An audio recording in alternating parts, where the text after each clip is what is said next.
गा से गधा पढ़ने को तैयार है, लेकिन गा से गणेश पढ़ने को तैयार नहीं। ये हमारे देश के हालात हो गए हैं, ध्यान रखना। शिक्षा में तब से गा से गधा आ गया, ध्यान रखना। और जब से अंग्रेजी हिंदुस्तान में आई, उसे भी जेट फॉर गधा लिखना पड़ा, ध्यान रखना। जेट फॉर जेब्रा, जेब्रा यानी अंग्रेजी गधा, और क्या है, ध्यान रखना। क्या देश है, गधे में सब सहमत हैं, गणेश में सांप्रदायिकता लगती है, गणधर्म में हमारा धर्म लगता है, अपने धर्म का प्रचार कर रहे हैं। ये मानसिकता हमारे देश की है, ध्यान रखना। मैंने कहा ये गधे से सब सहमत कैसे हो गए? पूछा कि बताओ ये गधे से पूरा देश सहमत क्यों हो गया? बोले इसलिए कि हर समाज में कुछ मिले या ना मिले, दो चार गधे तो है। ऐसा थोड़ी होता कि जैनी गधा, हिंदू गधा, मुसलमान गधा, तो हर जाति में होता है, ध्यान रखना। हर जगह गधे। गधा जानते हैं कौन होता है? गधा किसे कहते हैं मालूम है? दो अक्षरों से बना, गा और धा।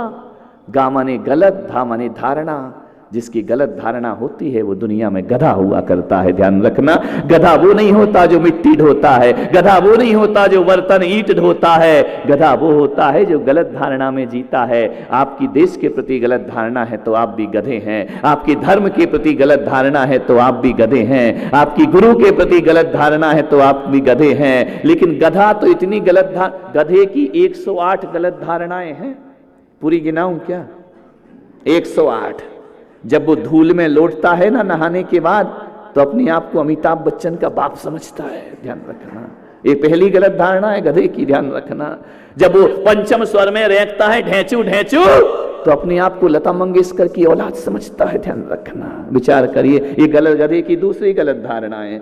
अब ज्यादा नहीं गिनाऊंगा, नहीं तो गधे ही में लगे रहोगे और तुम्हें भी बड़ा मजा आ रहा है गधों की बातों में, ध्यान रखना। विचार करिए, सोचना है आपको। अमेरिका के राष्ट्रपति हुए, बहुत प्यारी मुझे उनकी ये बात लगती है।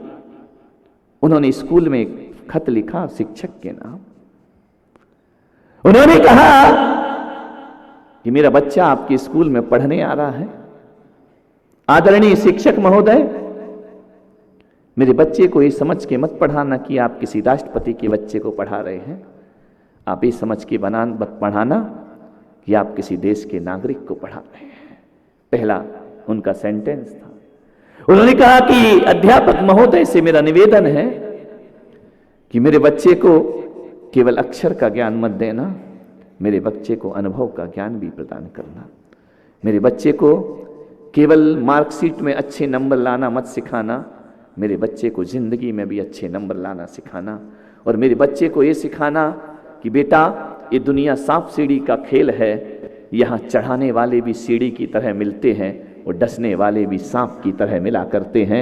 मेरे बच्चे को बताना कि बेटा तुम्हें कुछ मिल जाए तो ज़्यादा आकाश में मत उड़ना, और कुछ ना मिले तो आंखों में आंसू लेकर के मत आना। ये बातें मेरे बच्चे को सिखाइए। और मेरे बच्चे के लिए मेरा अंतिम निवेदन आपसे है कि मेरे बच्चे को ये सिखाना बड़ों से कैसे बात की जाती है और छोटों से कैसे बात की जाती है। ये बात है मेरे बच्चे को सिखाना। मेरा अध्यापक महोदय से निवेदन है, मेरा बच्चा यदि गलत काम करे तो उसे मारने की मैं पूरी छूट तुम्हें दिया करता हूं, ध्यान रखिए। आप उसे गढ़ करके दिखाइए, आप भविष्य के भाग्य विधाता हैं। मैं शिक्षक, और आज की स्थिति यह है कि तुम्हारा बच्चा स्कूल जाए, टीचर मार दे तो तुम जाके FIR करा दिया करते हो, मेरे बच्चे को मारा है। और मेरी माँ जब मुझे मार पड़ती थी स्कूल में, और जब मैं रोते घर जाता था तो मेरी माँ कहती थी कोई बात नहीं बेटा, मार पड़े धम धम विद्या आए छम छम कहा करती थी। ये हमारी माताएं सिखाया करती थी। आज तुम कहते कि हमारे बच्चे, अमेरिका में एक कानून बना है कि अपनी औलाद को बाप भी मारेगा तो FIR कर दे बेटा तो अंदर कर दिया जाएगा। हमारे हिंदुस्तान का आदमी पहुंच गया अपने परिवार को लेकर के, जैसे ही पहुंचा। अब इंडिया में तो बच्चे मारने के लिए पैदा किए जाते हैं, दो चार नहीं मारे तब तक बाप ही नहीं लगता है, ध्यान रखना। पुराने जमाने का बाप था, दो चार फटकार नहीं हो तो मतलब क्या है, बच्चे को फटकार दिया। बच्चा अंग्रेजी स्कूल में पढ़ रहा था, जाकर के पुलिस को बोल दिया, पुलिस ने 6 महीने के लिए उस आदमी को अंदर डाल दिया, अंदर बंद हो गया। एक बाप बच्चे को मारे तो उसको अंदर डाल दिया जाता है पुलिस में, है जैसे ही निकला उसने कहा चल बेटा इंडिया चलते हैं। जैसे ही भारत में आया, एयरपोर्ट दिल्ली से उतरा, वहीं से पीटते घर तक लाया, बोले जा बेटा अब लिखा, तू रिपोर्ट कहां लिखाएगा, 6 महीने की भड़ास में अब निकालूंगा तेरे से, ध्यान रखिए। मान्यवर, मारना कोई समाधान नहीं हुआ करता है। मैं ये छूट नहीं दे रहा हूं कि आप अपने बच्चों को मारिए, लेकिन इतना तो अपने अंदर हौसला रखिए, बच्चा गलत काम करे तो रोकने की ताकत हर माँ बाप में होना चाहिए, ध्यान रखना। इतनी भी ताकत आज हमारे बीच नहीं बची है। क्या बात है, औलाद के सामने माँ बाप लाचार हाथ बांधे खड़े रहते हैं, ध्यान रखिए। ऐसे समाज का गठन नहीं होगा, समाज नहीं होगी। मान्यवर, आपसे मैं निवेदन करता हूं, जिंदगी को समझना है, जिंदगी को ढालना है। क्या सिखा रहे हैं आप? मंदिर नहीं आते आजकल बच्चे, बूढ़े बूढ़े मंदिर वो भी नहीं आते, उन्हें भी घसीट के लाया जाता है। बूढ़े ही आ जाते तो ये भर नहीं जाता, ध्यान रखना। वो भी लगे हैं, क्या करें, दिल है कि मानता है। दादी लगी है किसमें, सास भी कभी बहू थी, खाक बहू थी, सास पहले भी बहू थी, आज भी बहू है और आगे भी बहू रहेगी, ध्यान रखना है। मैं आपसे निवेदन करता हूं, अभी कहा था ना कि झांसी की रानी लाओ, घर के लिए मत लाओ। झांसी की रानी लाना है तो अपने देश के लिए झांसी की रानी लेकर के आइए। घरों में तो सभी झांसी की रानी, कौन किसको देखता है, मैं भी रानी तू भी रानी, कौन भरेगा पानी, ध्यान रखना। विचार कर, सास भी रानी बहू भी रानी, अब पानी कौन भरे, ध्यान रख, विचार करिए। आपसे निवेदन है, आपसे इतना ही कहता हूं, क्या दिखा रहे हैं आप? बच्चे के हाथ में मोबाइल है, बच्चे के, हाँ जा सकते, बच्चे के हाथ में कंप्यूटर है, बच्चे के हाथ में लैपटॉप है, क्या सिखा रहे हैं आप उसको? निवेदन है मेरा आपसे, क्या सीख रहा है आपका बच्चा? ये मैं बहू है, ये बेटियां, ये माताएं 8-8 घंटे टीवी पे लगी रहती हैं। क्या बच्चों का भविष्य बनाओगी आप? ध्यान रखिए। रात दिन टीवी, वो चलते हैं ना, एक क्या क्या चलता है, वो सीरियल चलते हैं। ओहो, अनुपमा सीरियल, कौन है अनुपमा? नहीं ये नहीं देखते हैं, नहीं तुम बोलो। जब इन्हें मालूम है, हमें मालूम हो गया तो कौन सी बड़ी बात है, ध्यान रखिए।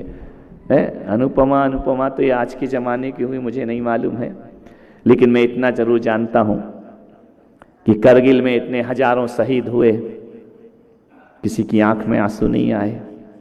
और तुलसी का पति मिहिर मरता है तो सारा हिंदुस्तान रोता है, ध्यान रखिए।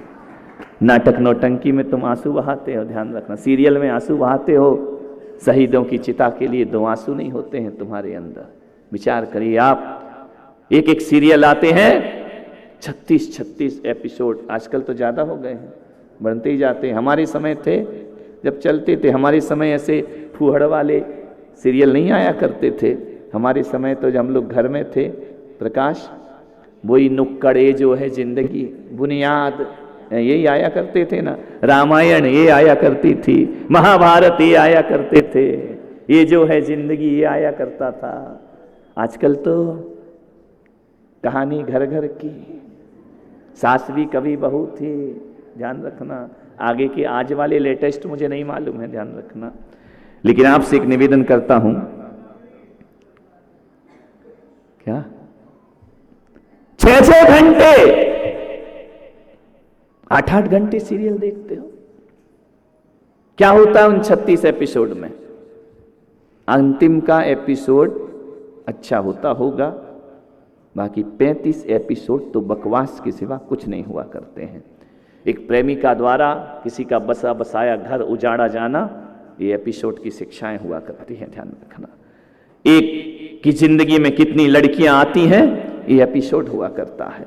विचार करिए, ये सिखाया जाता है। मैं पुलक सागर तो इसी निष्कर्ष पे पहुंचा हूं कि कोई बच्चा यदि 18 वर्ष की उम्र तक सीरियल देखता है ना, कोई भी टीवी पर सीरियल देखता है, तो एक बात ध्यान रखना, यदि वो 18 साल तक लगातार सीरियल देखता है तो 50,000 बार तो वह बलात्कार के सीन देखा करता है। ध्यान रखिए, आपके टीवी एपिसोडों पर इससे ज्यादा और कुछ नहीं है, पिक्चरों में और कुछ नहीं है, मोबाइल में कुछ नहीं है। 50,000 बार वह बलात्कार देखता है। 1.5 लाख बार वह हत्याएं देखता है, वो 3 लाख बार दादागिरी के सीन देखता है। आपका बच्चा 1.5 लाख हत्याएं देखेगा, 50,000 बलात्कार देखेगा, तो क्या सोच रहे हैं कि आपका बच्चा कोई महान पुरुष महाराणा छत्रपति शिवाजी बनकर के खड़ा होगा? जिंदगी में खड़ा नहीं हो सकता है, ध्यान रखिए। महाराणा प्रताप बनकर के खड़ा होगा या वो कुंद कुंद महावीर बनकर के खड़ा होगा? क्या सौंप रहे हैं आप? विचार करिए। क्या देखते हैं आपके बच्चे? सीरियल आता है, मां बाप बैठे हैं, ऐसे दृश्य आ जाते हैं कि मां बाप को शर्म आती है, बाप उठ के पानी पीने चला जाता है, बेटा देखते रहता है। थोड़ी देर बाद बेटा आवाज देता, पापा आ जाओ, वो वाला सीन गया। ध्यान रखिए, विचार करिए, ये सौंप रहे हैं हम अपने बच्चों के लिए। पहले ऐसा होता था कि एक टीवी होती थी और पूरा परिवार बैठकर देखता था, मर्यादित चीजें देखी जाती थी। अब तो बच्चे के कमरे में अलग टीवी है, माँ बाप के कमरे में अलग टीवी है, मेहमान के, अब तो टीवी भी गई, अब तो जो कुछ है वो मोबाइल में आ गया है। ध्यान रखिए, कमरा बंद करके क्या देखना और क्या नहीं देखना है। ये 18 साल से पहले जो हमको बातें मालूम नहीं होती थी ना, वो बातें आज के बच्चों को 5 साल में मालूम हो गई हैं। ध्यान रखना, हम समझते नहीं थे कि विवाह क्या होता है, हम समझते नहीं थे कि वासनाएं क्या हुआ करती हैं। हम 15-16 साल तक कुछ जाना नहीं करते थे। मैं खुद अपना बताता हूं, 8वीं कक्षा तक हमारे टीचर और हमारे घर के लोग हाफ पैंट में हमें स्कूल भेजा करते थे। 9वीं कक्षा से फुल पैंट आया करता था।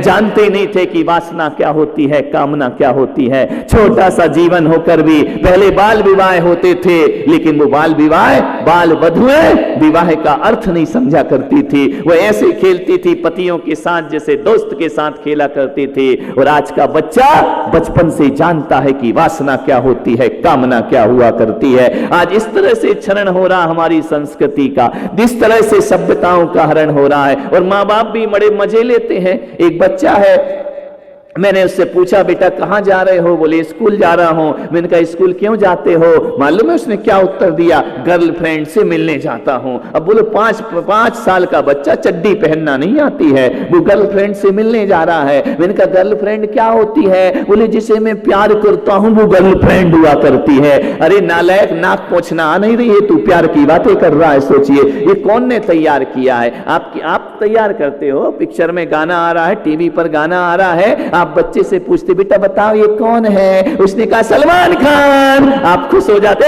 मेरा बेटा कितना होशियार हो गया है। ये आत्मघाती संस्कार है, ध्यान रखना।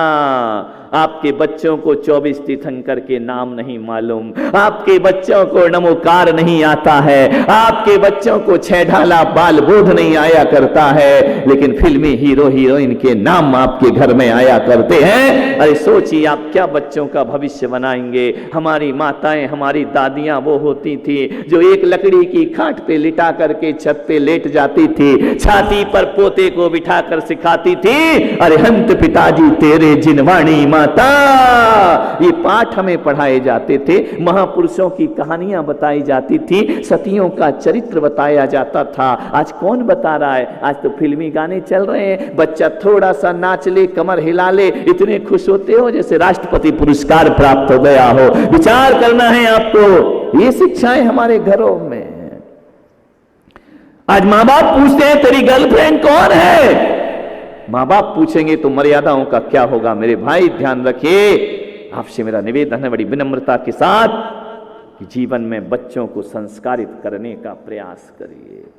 तुम अपना करियर बनाने में लगे हो, तुम अपना फ्यूचर बनाने में लगे हो। मम्मी को बच्चे के लिए समय नहीं है। अभी कहा ना उस बहन ने कि अपने बच्चों को समय दीजिए। आपके पास किटी पार्टी में जाने को समय है, आपके पास तंबोला खेलने का समय है, आपके पास हाउसी खेलने का समय है, आपके पास यहां वहां घूमने का समय है, लेकिन अपने बच्चों के लिए आपके पास कोई समय नहीं हुआ करता है। मान्यवर सोचिए आप, ये जिंदगी आप बच्चों का नहीं, यदि समय रहते तुमने अच्छे से बच्चों को नहीं संभाला तो तुम्हारा बुढ़ापा और बच्चों का भविष्य बिगड़ने में ज्यादा देर नहीं लगेगा। कहां है आपके पास समय? बच्चा आपसे पूछ लेता है बताओ शांतिनाथ भगवान के पिता का क्या नाम था, तो आपको नहीं मालूम है। ध्यान रखिए, ना आपके यहाँ पाठशालाएं चला करती हैं, ना आप धर्म की बातें सिखाया करते हैं। कौन सिखाएगा ये बच्चों को?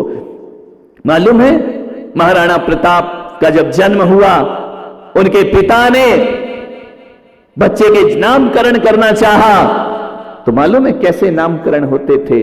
सामने सामान रख दिया जाता था अबोध बालक के हाथ में, ऐसे ऐसे सामान रखते थे, और बच्चा सामान पहला कौन सा उठाता है? ध्यान रखना, महाराणा प्रताप के सामने सामान रखे, उन्होंने खिलौना नहीं उठाया, उन्होंने घर घर के खेल वाले बर्तन नहीं उठाए, उन्होंने विषय भोगों की चीज नहीं उठाई। महाराणा प्रताप यदि सबसे पहले उठाते हैं, बचपन में जब घुटने के बल चलना भी नहीं आता है, सबसे पहला हाथ जाता है तो तलवार पर हाथ जाया करता है, उनका हाथ जाता है तलवार पर।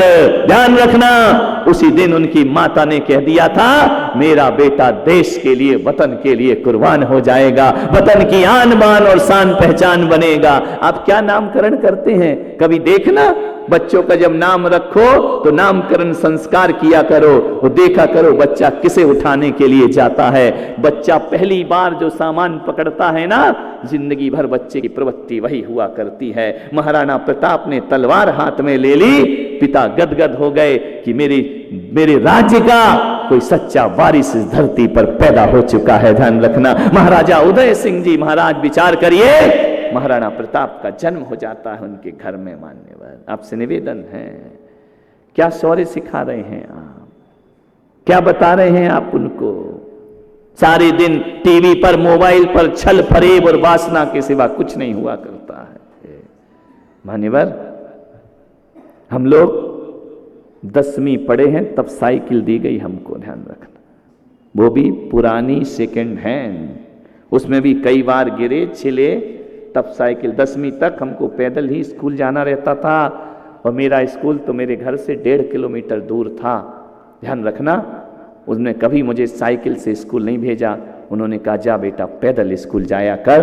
ध्यान रखना, क्या मालूम वो मुझे क्या सिखा रहे थे? मुझे पैदल चलना सिखा रहे थे, या जिंदगी भर मैं पैदल चलूंगा, ये नियति मेरा इंतजार कर रही थी। ध्यान रखना, पैदल जाते थे। एक मंदिर मेरे घर से 1 किलोमीटर दूर था, 1.5 किलोमीटर, रोज मंदिर जाना, पैदल जाना, सुबह जाना, शाम जाना, ये हमारी माताओं के संस्कार हुआ करते थे। ध्यान रखिए। मान्यवर, आपसे निवेदन, आप क्या दे रहे हैं? मंदिर दूर है, कोई जरूरत नहीं, घर में कर ले महाराज, घर में ही सब कुछ कर ले, कर लो, बुढ़ापे में खून के आंसू बहाओगे। ध्यान रखिए, बच्चों को अच्छे संस्कार दीजिए, लाड़ प्यार करो, मेरा विरोध नहीं है। आपने एक मानसिकता बना ली है कि हमारा बच्चा बाहर पढ़ने नहीं जाएगा, तब तक वो पढ़ ही नहीं पाएगा। हमारे औरंगाबाद में ढंग के स्कूल ही नहीं है। किस स्कूल की बात कर? पूना जाएगा पढ़ने, मुंबई जाएगा पढ़ने। हकीकत कहूं, बच्चे पढ़ने कम जाते हैं, स्वतंत्रता का अनुभव करने ज्यादा जाया करते हैं। वो फ्रीडम चाहते हैं, वो घूमा चाहते हैं, वो बड़े हो गए, वो चाहते हैं कि माँ बाप से दूर रहकर थोड़ी दोस्तों की जिंदगी जीना चाहिए। और एक बात याद रखना,